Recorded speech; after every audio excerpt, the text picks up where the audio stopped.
আল্লাহ পাক রব্বুল আলামিন বলেন ওয়াশ-শামসু তাজরি লিমুস্তাকাররিল লাহা যালিকা তাকদীরুল আজিজিল আলীম।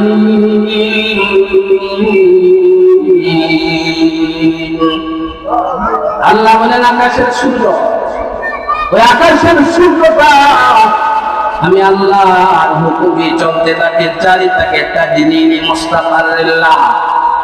আমি আল্লাহর দেওয়া হুকুমে, আমি আল্লাহর আইন কেমন মেনে সে তার নির্ধারিত টাইমে চলমান থাকে। তাহলে আকাশের সূর্য আমাদের উপকার আসে না নাই? আকাশের সূর্যটাও আমাদের উপকার করে। আল্লাহ বলেন বান্দা, আমি আল্লাহর দেওয়া নিয়ামতগুলা যদি একটা একটা করে গণনা করতে থাকো বান্দা, গুনিয়া শেষ করতে পারবে না। তাহলে আমরা যে আজকে এত সুন্দর একটা ওয়াজের ময়দান পাইলাম, মাঠ পাইলাম, এটাও তো আল্লাহর দেওয়া নিয়ামত। কি বলেন? এটা আল্লাহর দেওয়া নিয়ামত। না আগামীকালকে এই টাইমে এই জায়গায় কোনো ওলামায়ে কেরাম বয়ান করবো নি? কথা বলেন। প্রতি সপ্তাহে একবার আয়োজন হয়নি, প্রতি সপ্তাহে তো একবার আয়োজিত হয় না, তাহলে বছর একবার। এই যে আশা এবং বসা আল্লাহ যদি কবুল করে নেয়, আল্লাহ যদি কবুল করে নেয়, এই আশা আর বসাই কঠিন মুসিবতের দিনে আসরের ময়দানে আপনার আমার নাজাতের উসিলা হইতে পারি।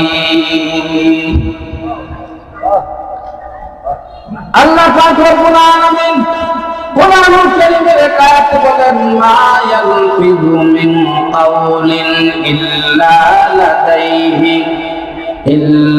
লাদাইহি রাকীবুন আতীদ।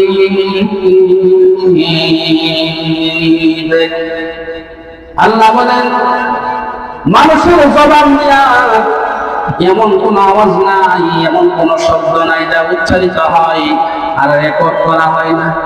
কি করা হয় না? রেকর্ড করা হয় না। ওই যে মোবাইলে যেমন ভিডিও করতেছে, মোবাইল যেমন ভাবে রেকর্ড করে ভিডিও করে, আল্লাহ বলেন প্রতিটা বান্দা বান্দির জবান দ্বারা যা উচ্চারিত হয় সবগুলাই তো আমার দেওয়া ফেরেশতারা, আমার দেওয়া পাহাড় আল্লাহ রেকর্ড কইরা কইরা রাখে, সবগুলাই রেকর্ড করে রাখে। সুতরাং আজকের মাহফিলটাও আল্লাহ রহমতের ফেরেশতারা ভিডিও ক্যামেরার মাধ্যমে রেকর্ড করে রাখতেছে।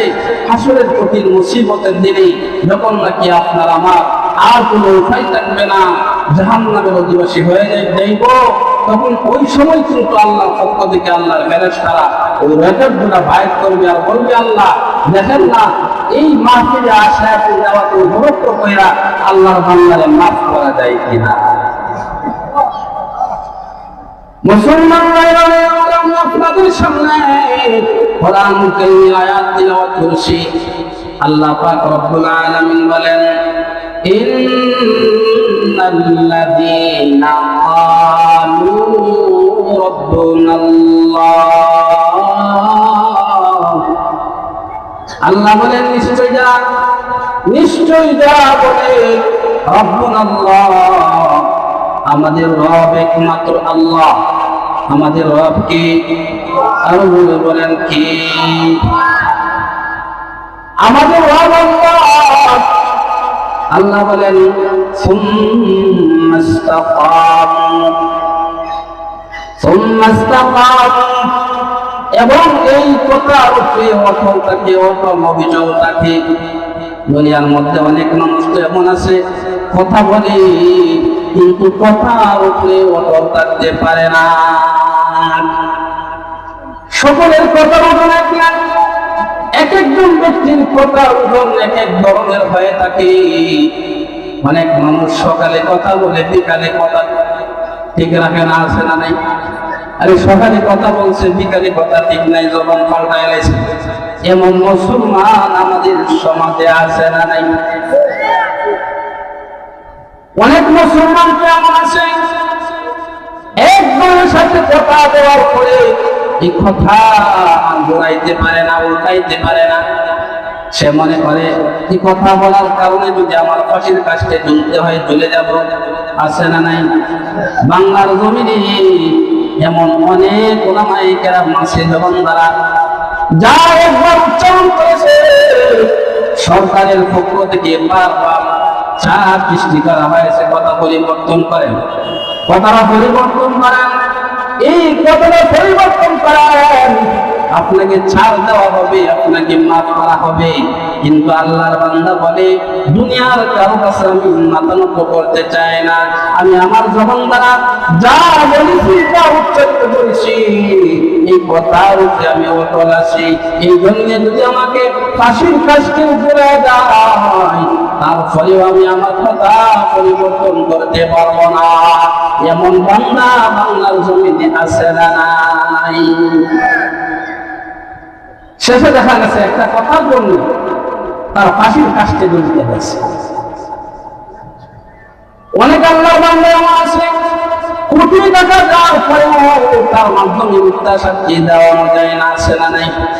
মিথ্যা সাক্ষী দেয় না। আর অনেক বান্দা তো এমন আছে কোটি টাকার দরকার নাই, 1 লক্ষ টাকার দরকার নাই, 10,000 টাকার দরকার নাই, স্যার বুঝে বসে যদি একটা রংসা খাওয়ান যা আর একটা বার্মি সিগারেট দেওয়ান যা, তার কথার পরিবর্তন এসে গেছে, আছে না? তাহলে অনেক আল্লাহর বান্দা কথা বলে কিন্তু কথাগুলো কাটতে পারে। ওঠেও না থাকার আরেকটা কারণ হচ্ছে আমাদের চিরদুশ্মন চিরশত্রু 24 ঘন্টায় চেষ্টা করে আমাদেরকে এমন ভাবে কথার পরিবর্তন করে আর কিভাবে ঈমান হারা করা যায়। এই জন্য আল্লাহ পাক রব্বুল আলামিন বলেন যে সমস্ত বান্দারা বলে তাদের সমাজের মাধ্যমে আমাদের রব একমাত্র আল্লাহ, আল্লাহ আমার রব, রবি আমার সব, আল্লাহ আমার রব, রবি আমার সব, দমে দমে তানো মনে তারি অনুভব, আল্লাহ আমার রব, রবি আমার সব। সব কিছু কল্যাণের জাত একমাত্র আল্লাহ। যে সমস্ত বান্দা বান্দীদের জবানের মাধ্যমে উচ্চারিত হয় রব্বুন আল্লাহ, আমাদের রব একমাত্র আল্লাহ, এবং এই কথার উপরে অটল থাকে। আল্লাহ বলেন তাতানাজ্জালু আলাইহিমুল মালাইকা, আল্লাহ বলেন এমন ইমানদার বান্দা আর এমন ইমানদার বান্দী যখন মৃত্যুর সময় এসে যায়, সাকরাতের অবস্থায় ফিরে যায়, আল্লাহ বলেন আমি আল্লাহ আসমান থেকে রহমতের ফেরেশতা নাজিল করি। সুবহানাল্লাহ, আসমান থেকে ফেরেশতা নাজিল করি।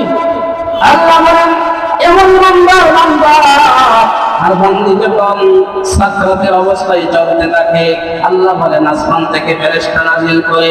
ফেরেশতারা আয়েশা ওই আল্লাহর বান্দার কানে কানে বলে আল্লাহ তাখাফু ওয়া লা তাহজানু ওয়া আবশিরু বিল জান্নাত।